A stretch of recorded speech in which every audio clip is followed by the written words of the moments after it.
नमस्कार मित्रांनो, व्यवसाय मित्रमध्ये आपलं स्वागत आहे. आजचा विषय आहे की कार्यक्षमतेचे महत्त्व ओळखा. कार्यक्षमतेचे महत्त्व ओळखा. आता कार्यक्षमता म्हणजे त्याचा आपण हे बघूया. कार्यक्षमता हे बघूया जसं कार्यक्षमता मी विचार करत होतो की कार्यक्षमता म्हणजे काय? बऱ्याच वेळा आपल्याला तुम्ही प्रश्न पडतो की तुम्हाला तुमची कार्यक्षमता वाढवायला पाहिजे, तुम्हाला तुमचं कार्यक्षमतेचं क्षेत्र वाढवायला पाहिजे वगैरे वगैरे. आपण एक थोडक्यात छोटं उदाहरण घेऊया. कार्यक्षमता म्हणजे कसं आहे, की एका शेतकऱ्याकडे समजा एक 100 एकर जागा असेल. पण त्या 100 एकर जागामध्ये तो जर महिन्याला फक्त प्रत्येक एकर मागे ₹1000 कमवत असेल, हजारच रुपये किंवा त्याच्यापेक्षा कमी वर्षाला म्हणतोय मी. तर तो माणूस एक 5 ते 10 लाखाच्या वरती काही करू शकणार नाहीये. त्याचं उत्पन्न वाढणारच नाहीये. म्हणजेच काय, की त्याची कार्यक्षमता कमी पडते. काही लोकांकडे 2 एकर जागा असते, पण त्या 2 एकर जागेमध्ये ते 5-5, 6-6 लाखाचं उत्पन्न काढू शकतात. म्हणजेच काय, की त्या माणसाची, त्या शेतकऱ्याची कार्यक्षमता ही भिन्न आहे. भिन्न का होते? कारण कार्यक्षमता म्हणजे काय, की तुम्ही तुमच्या कामात केलेलं डिव्होशन, तुम्ही कामामध्ये जे काही तुमचं योगदान द्याल, तुम्ही तुमचं बुद्धिमत्ता वापरताय, तुम्ही तुमचं सर्वस्व पणाला लावताय, ते पूर्णपणे त्या कामात वापरले गेले की नाही, याला म्हणतात कार्यक्षमता. आता कार्यक्षमतेचे भिन्न-भिन्न कारणं आहेत. प्रत्येकाची कार्यक्षमता ही वेगळी असते. कोणाची कार्यक्षमता ही सारखी नसते. पण एक गोष्ट लक्षात ठेवली पाहिजे, ध्यानात ठेवली पाहिजे, की भिन्न कार्यक्षमता जी असते, ती त्या माणसाच्या प्रकृतीवरती अवलंबून असते. प्रत्येक जण काही सारखा नसतो.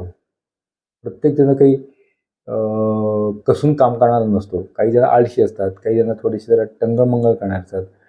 शेवटी उद्योगधंद्याला मित्र हो, की तुम्ही जर टंगळ-मंगळ केली, तुम्ही जर फार लेझी राहिलात बिझनेसमध्ये, तुमची कार्यक्षमता खाली येणार आहे आणि त्यानुसार तुमच्या बिझनेसचं स्वरूप जे आहे, तेही लहानच राहणार आहे. कारण तुम्ही बिझनेस, तुमचा उद्योगधंदा वाढवण्याकरता काय फार कष्ट करत नाही, हे तुमच्या कार्यक्षमतेवरती दिसून येतं. मी असं म्हणत नाही, की सगळेजण कार्यक्षमता करणारे माणसं फार यशस्वी होतात, असं नाही. पण काही माणसं कार्यक्षमता म्हणजे पूर्णपणे त्याची आपल्या शरीरामध्ये भिनवल्यानंतर ते उद्योगधंद्यामध्ये अनेक वर्ष टिकून तरी धरतात. टिकाव तरी त्यांचा राहतो. कुठलाही उद्योग व्यवसाय जर म्हटला तुम्ही अंदाजे, आता आपण अंदाजे बघू. आपण साधारणपणे कारचं आपलं मोटर वाहन असतं. त्याचं लाईफ किती असतं? 15 ते 20 वर्ष. तसंच तुमचं उद्योग व्यवसायाचं पण लाईफ असतं एक 15 ते 20 ते 25 वर्ष.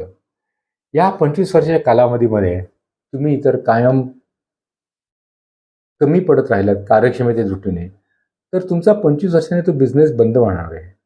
काही केले बंद राहणार होणार आहे.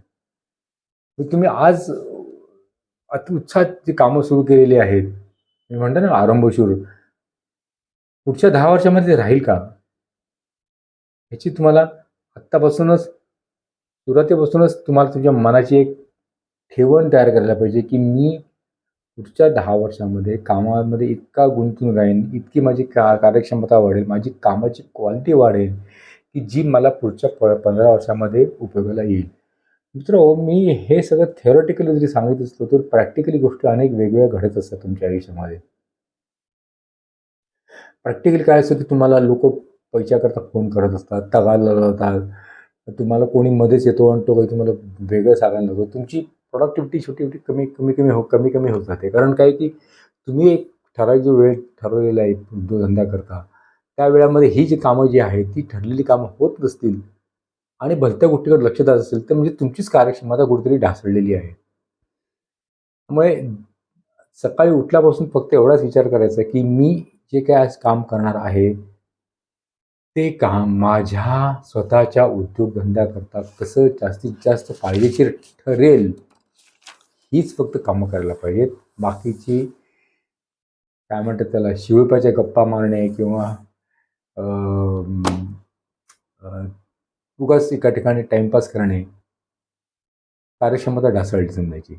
गेले तुमचा उद्योगधंदा हा बुडीत गेला हा नक्की समजायचा.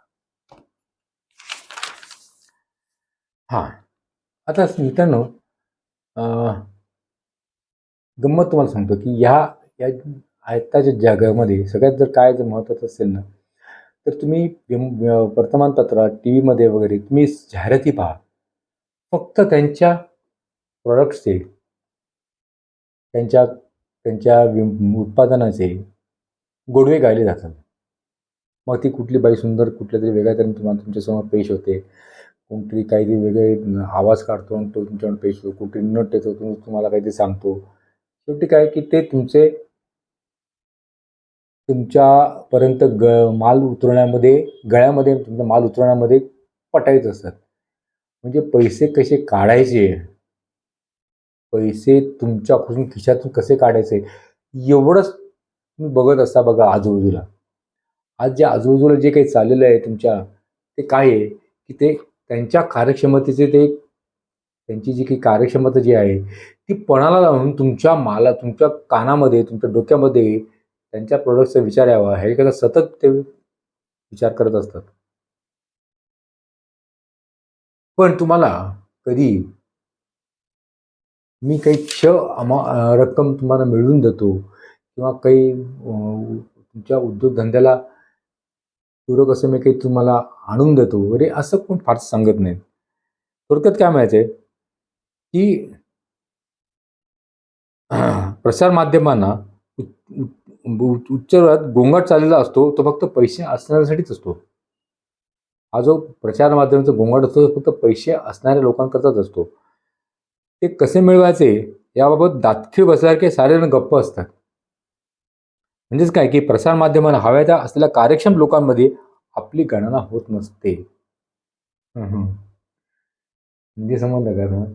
जाहिराती जी आहे, तुमच्यापर्यंत आलेल्या जाहिराती आहेत, त्या जाहिरातीमध्ये एक सुप्त कसा वाईट गुण काय माहिती आहे का, की तुमची कार्यक्षमता जी आहे ती त्यांनी कमीत कमी धरलेली आहे. तुम्हाला तुमच्या दारापर्यंत, तुमच्या घरापर्यंत आम्ही वस्तू आणून देतो, बस त्यांचा तेवढाच उद्देश आहे. मित्र, पहिली गोष्ट म्हणजे कुठलाही व्यावसायिक असतो ना, तो कायम असा एका भ्रामक कल्पनेवर जगत असतो. असं घडलं तर तसं होईल, तसं घडलं तर असं होईल, मी कशाला जायला पाहिजे, माझी काय गरज आहे, किंवा मी ह्या क्षेत्रामध्ये नवीन आहे,